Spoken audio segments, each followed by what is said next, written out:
ప్రభును ప్రియరక్షణ యేసుక్రీస్తు నామములో విశ్వాణి టీవీ ప్రోగ్రామ్ను వీక్షిస్తున్నటువంటి వీక్షకులకు, అలాగే విశ్వాణి పరిచర్యను పోషిస్తున్నటువంటి పోషకులను బట్టి దేవుని స్తుతిస్తూ మీ అందరికీ పరిచర్య పక్షంగా నా హృదయపూర్వక వందనాలు తెలియజేస్తూ ఉన్నాను. ఈ యొక్క సమయంలో దేవుని యొక్క వాక్యాన్ని ధ్యానం చేద్దాం. యోహాను సువార్త 4వ అధ్యాయము 46 నుంచి 54 వరకు ఉన్నటువంటి ఈ భాగం ఉన్నటువంటి విషయాన్ని ఈ సమయంలో మనం ధ్యానం చేద్దాం. ధ్యానానికి వెళ్లే ముందు చిన్న ప్రార్థన చేసుకుందాం. మహోన్నతుడా, జీవం కలిగిన మా యేసు ప్రభువా, స్తోత్రం చెల్లిస్తూ ఉన్నాను. ఈ సమయంలో మాతో మాట్లాడే దేవుడు, కృపదయ చేసే దేవుడు ప్రభువా, విదాసునిగా నా నాయన మీ పక్షంగా నిలవబడి వాక్యాన్ని నా నోటి నుంచి పలకడానికి ఇష్టపడుతూ ఉండగా, నా ప్రభువా, నా స్వరాన్ని మీ స్వరంగా చేయండి. నా నోటి నుంచి వచ్చే ప్రతి మాట మీ మాటగా మాకు వినిపింప చేయండి. మీ మాటలు మమ్మల్ని బ్రతికిస్తాయి, మీ మాటలు మమ్మల్ని ఓదారుస్తాయి. ఈ సమయంలో ఈ యొక్క టీవీ ప్రోగ్రాం ద్వారా మీ వాక్యాన్ని వింటున్న ప్రతి ఒక్కరిని సంధించండి. వారికున్న ప్రతి సమస్యను తీర్చండి. హృదయంలో నెమ్మది, సమాధానం, సంతోషం ఉంచండి. మీ మాటలే మాకు దయచేసి మహిమ పొందమని యేసునామములో అడిగి వేడుకొంచున్నాం తండ్రి, ఆమేన్. నా ప్రియమైనటువంటి వాళ్ళరా, యోహాను సువార్త 4వ అధ్యాయము 46 నుంచి 54 వరకు ఉన్నటువంటి ఈ భాగంలో మనం గమనిస్తే ఇక్కడ ఒక ప్రధాని మనకు కనబడతాడు. ఇది గలిలయలో యేసుక్రీస్తు చేసినటువంటి 2వ సూచక క్రియగా మనం ఇక భాగాన్ని మనం గమనిస్తాం. యేసుక్రీస్తు కానాకి మొట్టమొదటిగా వచ్చినప్పుడు ఆయన ఆ యొక్క పెళ్లి విందులో నీటిని ద్రాక్షరసంగా మార్చినటువంటి సూచక క్రియను మనం గమనిస్తాం. ఈ 2వ సూచక క్రియ ఈ యొక్క గలిలయకి 2వసారి వచ్చినప్పుడు ఆ ప్రాంతంలో ఉన్నటువంటి ప్రధాని, అనగా సెన్హెరీడిన్ సభకి ప్రధానిగా ఉన్నటువంటి ఒక ఆయన వచ్చి తనకున్నటువంటి వేదన లేకపోతే తనకున్నటువంటి దుఃఖం అంతటిని కూడా యేసు ప్రభువుకి చెప్పుకుంటున్నట్లుగా మనం ఇక భాగాన్ని బట్టి మనం గమనిస్తాం. ఈయన కొరకు మనం ఆలోచన చేస్తే, ఈయన సెన్హెరీడిన్ సభకి ప్రధానిగా ఉన్నాడు. ఈ సభకు 23 మంది సభ్యులు ఉంటారు. అంటే ఒక ఉన్నతమైనటువంటి పదవి కలిగినటువంటి వ్యక్తిగా తనున్నాడు. ఇటువంటి వ్యక్తి తన కుమారుడు జబ్బుపడి చనిపోయేటువంటి స్థితిలో ఉన్నటువంటి పరిస్థితులను బట్టి అక్కడక్కడ యేసు ప్రభు చేసినటువంటి అద్భుతాల కొరకు విని విశ్వసించి యేసయ్యను కలుసుకోవడానికి ఒక మనవి లేక ఒక ప్రేయర్ చేయడానికి ఆయన దగ్గరికి వచ్చినట్లుగా మనం చూస్తాం. ఆయన యేసయ్యకు తన యొక్క మనవి తెలియజేసినప్పుడు యేసయ్య ఒక మాట అంటాడు. 48వ వచనం చూస్తే, యేసు సూచక క్రియలను మహత్కార్యములను చూడకుంటే మీరెంత మాత్రము నమ్మరని అతనితో చెప్పాను. ఎందుకు యేసయ్య ఈ మాట ఈ యొక్క ప్రధానితో అన్నాడు అంటే, వీళ్ళు సెన్హెరీడిన్ సభలో ప్రధానిగా ఆయన ఉన్నాడు.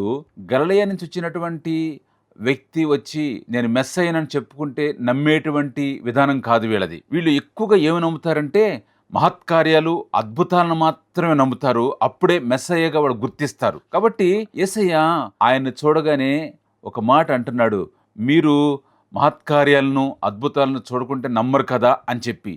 నా ప్రియమైనటువంటి వల్లరా, ఈయన ప్రధాని కావచ్చు, ఈయనకి ఒక ప్రోటోకాల్ ఉండొచ్చు, ఈయన కింద చాలా మంది సబార్డినేట్స్ ఉండొచ్చు, కానీ ఆయనకున్నటువంటి అబాధ, వేదన, దుఃఖాన్ని బట్టి, తన కుమారుడు ఇక చనిపోతున్నాడు అనేటువంటి స్థితిని బట్టి యేసు దగ్గరికి వచ్చి కన్నీటితో తన యొక్క మనవి చేస్తూ ఉన్నాడు. అయ్యా, నా కుమారుడు చనిపోబోతున్నాడు అని చెప్పి బ్రతికించమని బ్రతిమలాడుకుంటున్నట్లుగా మనం చూస్తాం. నా ప్రియమైనటువంటిరా, బహుశా ఈ ప్రధాని అనుకుని ఉంటాడు, అక్కడే నిలవబడి బహుశా బిగ్గరగా ఆయన ప్రార్థన చేస్తాడేమో అనుకున్నాడేమో. లేకపోతే నేను ప్రధాని కదా, నేను గవర్నమెంట్ అఫీషియల్ని కదా, నా ఇంటికి వస్తాడు యేసు ప్రభు, వచ్చి నా కుమారుడి మీద చెయ్యేసి ప్రార్థన చేస్తాడు అనుకున్నాడొచ్చు. కానీ యేసయ్య ఇవేమీ చేయలేదు. ఆయన యేసయ్య చెప్పినటువంటి మాట ఏంటి అంటే మనం గమనిస్తే 50వ వచనం, యేసు నువ్వు వెళ్ళుము, నీ కుమారుడు బ్రతికి ఉన్నాడని అతనితో చెప్పగా ఆ మనుషుడు యేసు తనతో చెప్పిన మాట నమ్మి వెళ్ళిపోయాను.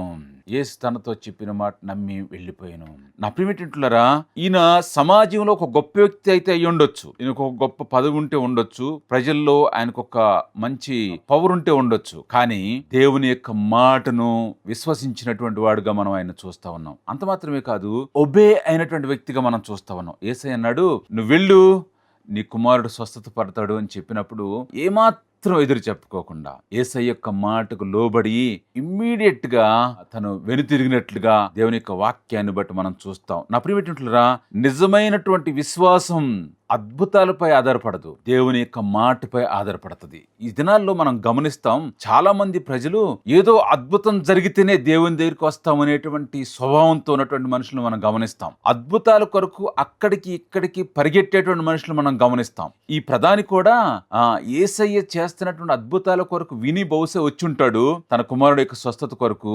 ఈయన అనుకుని ఉంటాడు, నేను గొప్ప వ్యక్తిని కదా, నాకు ఈ సమాజంలో చాలా పదవుంది కదా, నేను చెబితే ప్రోటోకాల్ ప్రకారంగా ఆ బోధకుడు మా ఇంటికి వచ్చేస్తాడు అనుకుని ఉంటాడు. కానీ ఆయన అన్నాడు, ఏమాత్రం ఇంటికి రావడానికి కానీ ఇంకేదో చేయడానికి ఇష్టపడలేదు, కానీ ఒక మాట చెప్పాడు.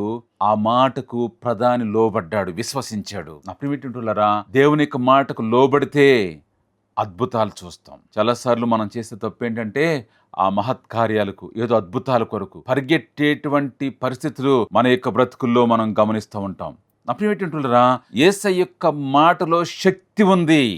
యేసయ్య యొక్క మాట చెప్పాడు అంటే మన బ్రతుకుల్లో అద్భుతాలు జరుగుతాయి, మనం ఊహించనటువంటి అద్భుతాలు జరుగుతాయి. మనం గమనిస్తే దేవుని యొక్క వాక్యంలో ఉంటుంది, నమ్ముట నీ వలనైతే నమ్మువానికి సమస్తము సాధ్యమే అనేటువంటి మాట మనం గమనిస్తాం. దేవుని యొక్క వాక్యంలో చూస్తే పాత నిబంధన గ్రంథంలో 2వ రాజుల గ్రంథం 5వ అధ్యాయము 13వ వచనం, నయమాను అనేటువంటి ఆయన కుష్ఠరోగంతో ఉన్నటువంటి పరిస్థితిని మనం గమనిస్తాం. మనం ఆలోచన చేస్తే సిరియా రాజు సైన్యాధిపతిగా ఉన్నాడు, తను ఒక ఉన్నతమైనటువంటి పదవిలో ఉన్నాడు, కానీ కుష్ఠరోగంతో బాధపడుతున్నటువంటి వ్యక్తిగా ఉన్నాడు. దైవజనుని దగ్గరికి వెళతాడు, దైవజనుని యొక్క మాటకు లోబడాడు. కానీ ఒక అద్భుతకరమైనటువంటి పనివాని నోటి నుంచి వచ్చినటువంటి ఒక మాట ద్వారా తన యొక్క జీవితంలో ఆశీర్వాదాన్ని పొందినటువంటి వ్యక్తిగా, లేక మహత్కార్యాన్ని చూసినటువంటి వ్యక్తిగా ఆయన మనం గమనిస్తాం. 13వ వచనం చూస్తే, అయితే అతని దాసుల్లో ఒకడు వచ్చి, నాయనా, ఆ ప్రవక్త ఏదైనా ఒక గొప్ప కార్యము చేయమని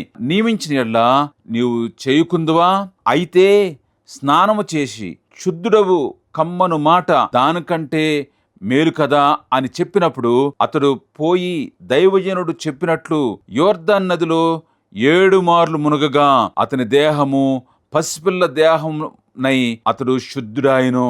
నా ప్రియమైనటువంటి వాళ్ళరా, ముందు దైవజనుడు చెప్పాడు, కానీ ఆయన అన్నాడు, అబ్బా మా దగ్గర నదులు లేవా, నేను మునగాల అని చెప్పి కొంచెం వ్యతిరేకించాడు. కానీ ఒక పనివాని ద్వారా, తన దగ్గర పనిచేస్తున్నట్టు పనివాని ద్వారా, నేనంటాను దేవుడే బహుశా ఆయనతో ఒక మాటలు మాట్లాడించాడేమో. ఆ పనివాడు మాట్లాడేటట్టు, ఆ దాసుడు మాట్లాడేటట్టు మాట నాయనా అనేటువంటి చాలా ఒబీడియంట్ గా, రెస్పెక్టబుల్ గా తగ్గించుకుని ఆ యొక్క దాసుడు నయమానుతో నాయనా అనేటువంటి మాట యూజ్ చేసినప్పుడు వెంటనే నయమాను ఆ మాటకు లోబడ్డాడు. నా ప్రియమైనటువంటిరా, లోబడటం అంటే విశ్వసించటం అంటే మన యొక్క హృదయంలో బలమైనటువంటి నమ్మకత్వాన్ని మనం కలిగి ఉండటం.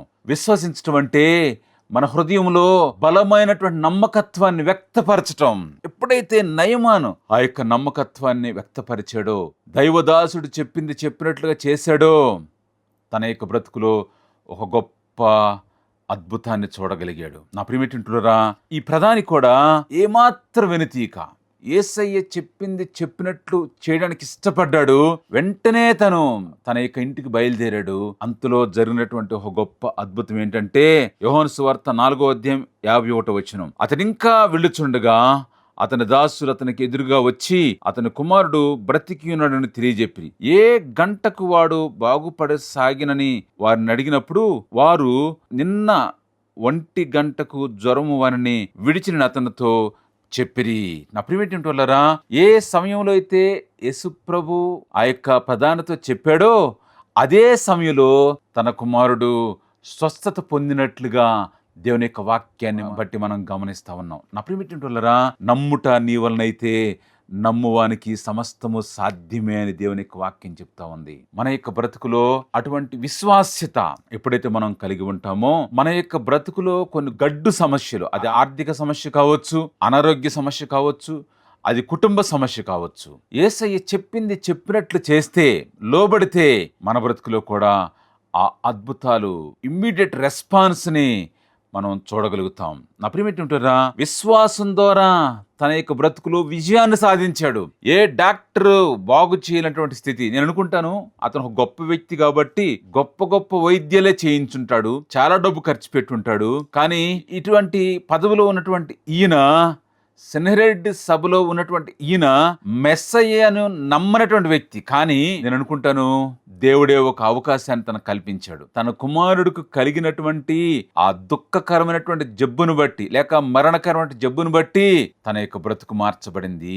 దేవునికి లోబడ్డాడు, దేవుని దగ్గర తన యొక్క విశ్వాసతని వ్యక్తపరిచాడు, యేసయ్య చెప్పింది చెప్పినట్లుగా చేయడానికి ఇష్టపడ్డాడు.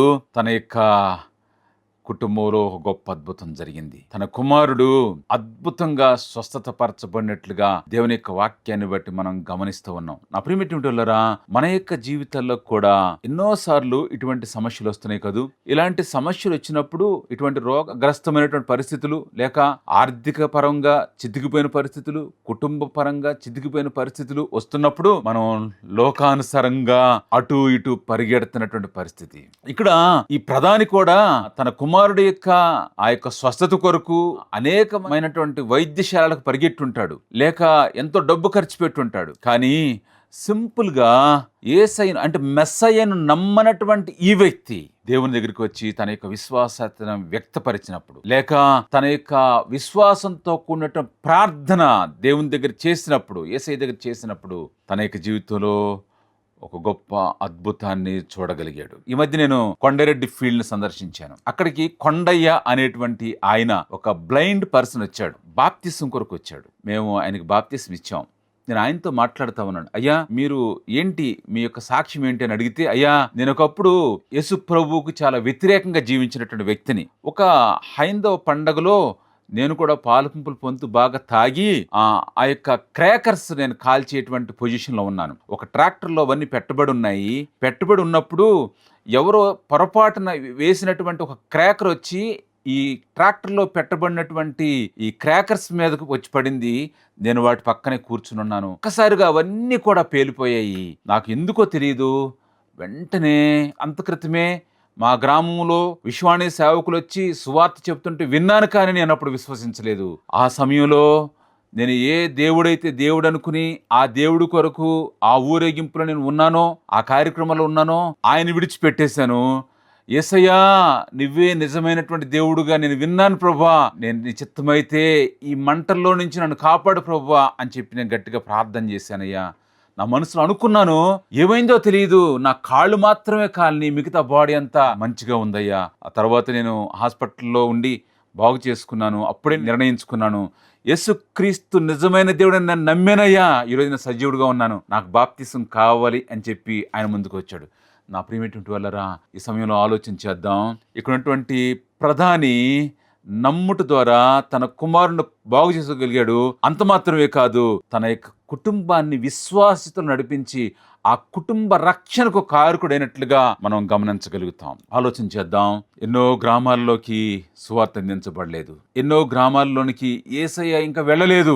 యేసయ్య వెళ్ళాలి అంటే వెళ్ళేటువంటి వారిని మనం పంపించాలి. యేసయ్య గలిలయ ప్రాంతానికి వెళితేనే, కానా ప్రాంతానికి వెళితేనే ఆ సూచక క్రియలు జరిగాయి. ఈరోజు కొండల్లో, లోయల్లో, అడవుల్లో, ఎడారుల్లో విశ్వాణి సేవకులు పనిచేస్తున్నటువంటి గ్రామాల్లోకి మనం యేసయ్యని తీసుకెళ్ళగలిగితే, యేసయ్య మన ద్వారా రావడానికి ఆయన ఇష్టపడుతూ ఉన్నాడు. ఆయన్ని మనం తీసుకెళ్ళగలిగితేనే, లేకపోతే సేవకుల ద్వారా యేసయ్య గ్రామాలను సందర్శించగలిగితే కొండయ్య లాంటి అనేక మంది సువార్తను విశ్వసిస్తారు. వాళ్ళ యొక్క బ్రతుకులు బాగుపడతాయి, అద్భుతకరమైన జీవితంలోకి వెళతాయి. కొండయ్య ఈరోజు కొండారెడ్డి ఫీల్డ్లో అద్భుతమైన సాక్ష్యాన్ని కలిగి మంచి విశ్వాసగా జీవిస్తూ ఉన్నాడు. అటువంటి వారు అనేకులు దేవుని యొక్క సువార్త కొరకు ఎదురు చూస్తూ ఉన్నారు. సేవకులను పంపిద్దాం, గ్రామాల్లో అద్భుతకరమైనటువంటి కార్యాలు జరిగించడానికి ఇష్టపడదాం. దేవుడి మాటలు దీవించును గాక. ఆమేన్. ప్రార్థన చేసుకుందాం. మహోన్నతుడా, స్తోత్రం చెల్లిస్తున్నాను. ఈ సమయంలో నాయనా, యోహాను సువార్త 4వ అధ్యాయం ద్వారా నాతో మాతో మీరు మాట్లాడిన మాటల కొరకై వందనాలు చెల్లిస్తున్నాను. సెనహెరిడ్ సభలో ప్రధానిగా ఉన్నటువంటి ఈ వ్యక్తి మెస్సయ్యను నమ్మనటువంటి వ్యక్తి. తన కుమారుడు కలిగినటువంటి అస్వస్థతను బట్టి విశ్వసించి యేసయ్య యొక్క మాటకు లోబడ్డాడు. తన కుమారుడు బాగుపరచబడి తన కుటుంబం కూడా రక్షింపబడినటువంటి స్థితిని మేము చూస్తూ ఉన్నాం. దేవా, ఈ వాక్యాన్ని వింటున్నటువంటి అనేకుల్లో ఒకవేళ అటువంటి విశ్వాసత, అటువంటి ప్రార్థన జీవితం లేకపోతే ఈ సమయంలో మీరు మాట్లాడండి. గలిలయ ప్రదేశ ప్రాంతానికి రాబట్టి ఈ 2 అద్భుతాలని, మహత్కార్యాలను మేము చూడగలిగాం, రక్షణను చూడగలుగుతూ ఉన్నాం. నాయనా, మా గ్రామాల్లోనికి నాయన మిషనరీస్ ద్వారా మీరు వస్తే, సువార్త ప్రకటించబడితే అనేక మంది యొక్క రక్షణ మేము చూడగలుగుతాం. ఈ సమయంలో మీరు మాత్రమే కృప దయచేయండి. వాక్యాన్ని వింటున్న ప్రతి ఒక్కరిని బట్టి స్తుతిస్తూ ఘనత మహిమ ప్రభావాలు మీకే చెల్లిస్తూ యేసు నామమున అడిగి వేడుకొంచున్నాం తండ్రి. ఆమేన్. ఆమేన్. Praise the lord.